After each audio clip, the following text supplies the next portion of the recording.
Tampa VA officials admit they have been videotaping a brain-damaged veteran against his family's wishes. The hospital says it's necessary, but the family calls it an invasion of privacy and says the hospital lied to them.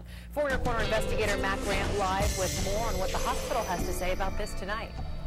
Well, Emily Patrick, yesterday we told you about retired Air Force Staff Sergeant Joseph Carnegie and how he suffered brain damage while in the care of the Tampa VA. But for his family, that was just the beginning.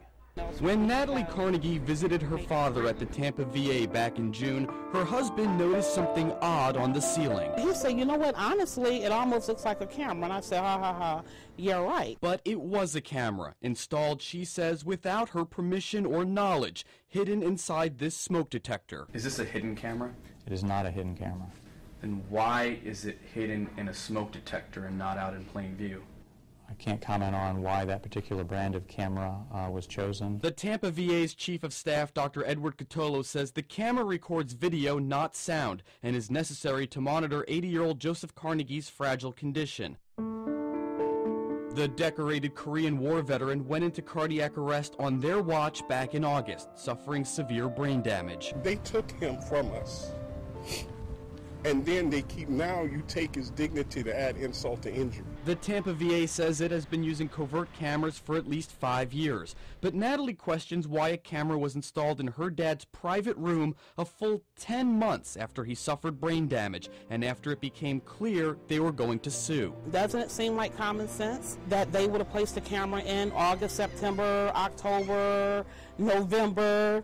Come on. The intent of the camera was to monitor Mr. Carnegie's well-being. I think it's a valuable tool, and also I think to allay some of the family's concerns. But the family's biggest concern, that the hospital kept them in the dark. Natalie says she found out about the camera only after a maintenance worker tipped her off. He said, as a matter of fact, it's a hidden camera. And even then, she says hospital staff lied to her. Another nurse came in and said that it was a sprinkler. The privacy officer informed us that there is no way that they will place a camera in your dad's room. Dr. Catolo says at least 40 other patients are being monitored, and because the family was told about the camera when it was installed, it's not hidden. But the family tells us they were never notified.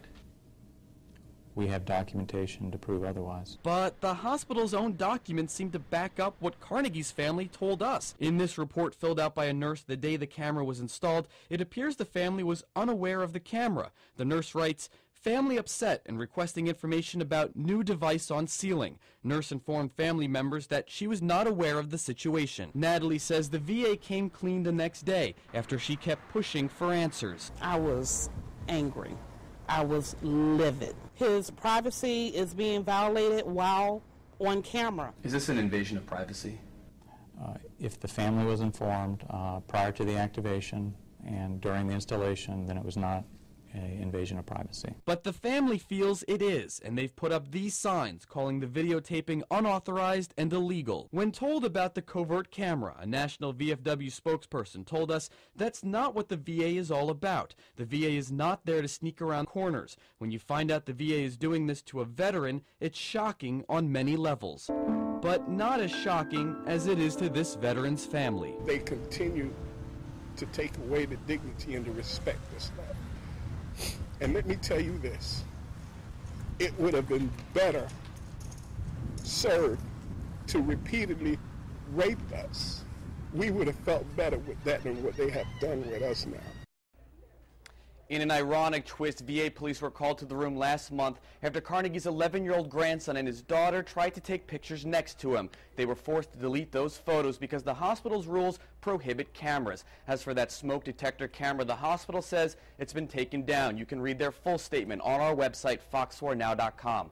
Live in the newsroom, Matt Grant, Fox 4 in your corner.